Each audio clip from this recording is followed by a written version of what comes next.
Well, this one I'm going to throw to Stay Puft as we're going to go to Best International Breakthrough Act. The bands that are nominated, we have Meet Me at the Altar, yours truly, Magnolia Park, Kennyhoopla, Vended, Pinkshift, and Bloodywood. So, take it away. Yeah, a lot of really good artists on this. Some of them I'm a little familiar with, some of them I'm not. I think their time will come in if we have categories and you're like their time will come versus what they're doing right now. I think Vended and Meet Me at the Altar are like really in there right now, right? They've gotten on people's radar. Meet Me at the Altar. I was never a scene kid. Cori, Alicia, I don't know if you can maybe like Oh, give I me was fully. info. Yeah, but like it sounds like they are like I've been listening to them and like wow, maybe I was missing something back when I was an angry 14-year-old metalhead that was like everything that isn't metal sucks or whatever because they've really captured that Cori, that term that we use a lot, that modern Modern nostalgia, while nostalgia. also doing their own thing, which I think is really cool.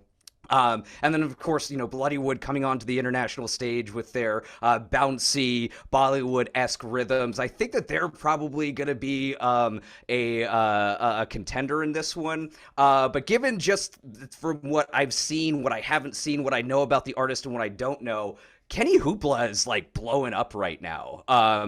Songs in EA video games, doing collaborations with Travis Barker, really giving a nice, pop punk aesthetic to a lot of the music that they're putting out. And then, they're playing a show here in Nashville that sold out in like very, very quick. I think that is probably the one to go. I'm going to say Kennyhoopla, just given the fact that I'm seeing Kenny everywhere. So true. And and like even if you're not paying attention, you're kind of paying attention, which I think is probably the crux of this category. So I'm going to go Kennyhoopla for Best International Breakthrough Artist this year. No, it's wild. He like really popping up absolutely everywhere. And the other thing too that I thought was really strange is my friend's band were performing a couple nights ago, and they announced, "Hey, we're opening for Kennyhoopla." I'm like, "Oh, what?" Like I didn't even know that they were here. I'm like, "This is crazy." I'm just seeing the name pop up all over the place. So I really do think just attributing to that could be a reason that they decided to take it home. Yeah, Kennyhoopla was on the cover of Alternative Press right at the end of 2020, and I had a similar moment to you when I saw that, where I was like, "Oh, we're on the cover of magazines now." Like, this is becoming a thing. Of course, we have to give a shout out, as you mentioned, Stay Puft, Vended, are that's not Fest's own as much as a band can be, right? other than Slipknot. So we got to root for them, and they are a great band independently of their lineage, especially considering the short amount of time that they've been around. I also really dig yours truly. I think that it'd be fun to really see any of these acts win. That's the great part about breakthrough bands is they're all in the category for a reason. Yeah, definitely. And I'm personally a little bit partial to Vended. Again, I'm seeing them in like 3 days. So I'm really excited to see how they perform on stage. Cause I mean, that in addition to the albums, the stage presence is so important with somebody breaking through as an artist. So I'm really, really excited to see where their career goes. Cause you're very much right. They are amazing artists, independent of their dads. And I'm really excited to see them come into their own and to grow. But like Stay Puft said, it's one of those instances where their moment will come. They will shine. They will go somewhere and do something amazing. But Kennyhoopla, they're everywhere. You can't avoid it at all. So yeah, I agree with all of you guys. Okay. Yeah, I think the fact that Vended has been nominated in this category with just like a couple of singles and an EP, I think kind of shows you the trajectory that they're on. And I think that, as more people see them, on this tour, that you're going to go see them on, Cori, and the more that they do. I mean, I've heard nothing but fantastic things about them live, when they're on, the Knotfest LA, Downey, they've been on, Knotfest Roadshow, doing a couple of shows and stuff like that. I think the more that they get out there, the more their stock is going to rise, and people are going to not. They're for now. Their name is associated with Slipknot, but they are well on their way to really breaking away and just being Vended, which I think is really cool. Yeah, like I told them, once upon a time, Miley Cyrus was just Billy Ray Cyrus's daughter. So And then the guy was like, "Isn't she still?" It still is. but the word you're missing there is just. Yeah. Yes, just. Mm-hmm. Very true.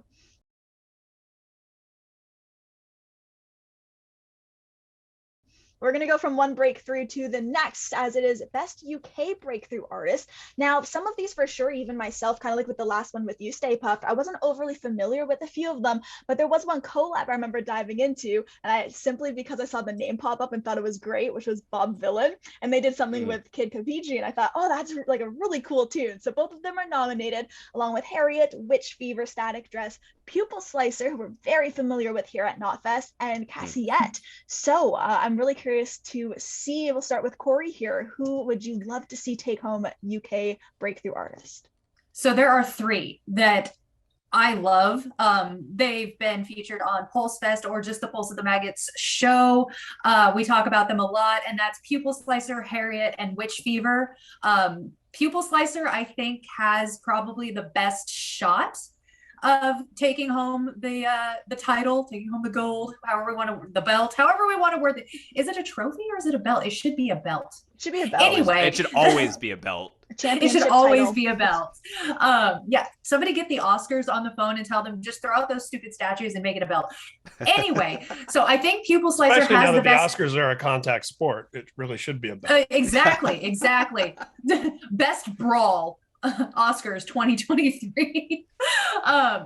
So I think Pupil Slicers has the best shot, but the one that I hope would win is Heriot, just because holy shit, that band. And like, that's the only way you can describe it. That there are no other words other than holy shit. There's so much variety there. There's brutality, there's softness, there's atmosphere, there's just pure straight rage. The way that they construct their songs is so engaging. They're the ones that I'm like, the underdog that I'm like, freaking win, woo! But I think it's still going to go to Pupil Slicer personally. Okay. How about you guys? Downey, do you want to go first? I'll go first to say that Oh, never mind. Go ahead, Downey. I really dig Witch Fever, who I got to introduce when we did our most recent Pulse of the Maggots.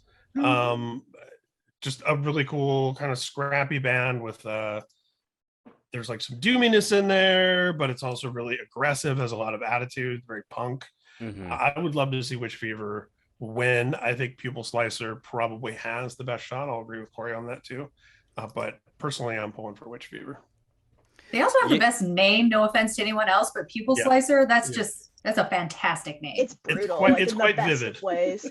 And it like is a perfect amalgamation of what their music sounds like as well. Just like boom, boom, boom. I'm going to be in lockstep agreement with my Pulse of the Maggots co-host on this one. Out of all of the bands here, I feel like Pupil Slicer may have made some of the biggest splash. No disrespect to Static Dress, who have been also bringing up, their fan base and has really excited fervorment around them. If that's not a word, I just made it up. But like Pupil Slicer basically came out of nowhere and dropped a debut album in March of 2021 and exploded from there. I know Katie has said that they didn't expect this to happen at all. They're just like, we're just making music because we love to make music, and expected maybe our friends and some, tangential people around them to listen to it. And now they're touring with Rollo Tomasi. They're covering Converge songs. They're, featured in Decibel magazines. We had them on Pulse of the Maggots 2X21. And they're getting ready to release new music now as well, and getting all sorts of collaborations in.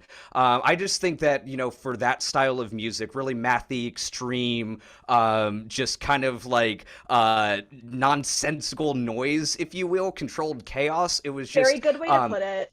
Yeah, and it was like it touched a lot of people, I think, and got into a lot of people's brains that are like, oh shit, we had never heard of Pupil Slicer before, but now we're interested because of the name, and now you have my attention because of the music. But I do agree, like, Heriot, I think their time will come as well. I've heard they were also on that tour with Pupil Slicer and Rollo Tomasi, and from the people that I knew that went on that tour, they said the front woman is a star, they are a showstopper, just they are coming up, they are going to come for everyone, Heriot will, and they sound relentlessly heavy. They can break into like almost Chelsea Wolfe-esque vocals in the middle of a grindcore song. Like, who the fuck does that? So looking at them, but also shout out to Witch Fever. I hadn't really explored any of their stuff before our festival that we had them on, and had a really good time diving into their stuff. So Pupil Slicer probably takes it, but shout out to Heriot and Witch Fever as well. Yeah, they've all been so much fun to discover. And my first impression of Pupil Slicer was straight up, hey, you want to interview this band called Pupil Slicer? And I thought to myself, oh, hell yeah. Like, that name itself is just so gnarly that we got to get them on. Next thing you know, we've done 2 interviews. They were on the fest. They're kicking ass all over the place. But I'm not usually like a huge fan of that kind of organized, chaotic metal. Like, you know, I love melody, but with them, you get the melody as well, along with the aggression, the completely blunt in your face lyricism. So yeah, for me, I'd love to see them take it home, especially just knowing, and of course all these bands work incredibly hard, but just having heard their stories, you know, firsthand and everything that went into that record, I would love to see them win. So, you know, guess we'll find out at the Heavy Music Awards soon.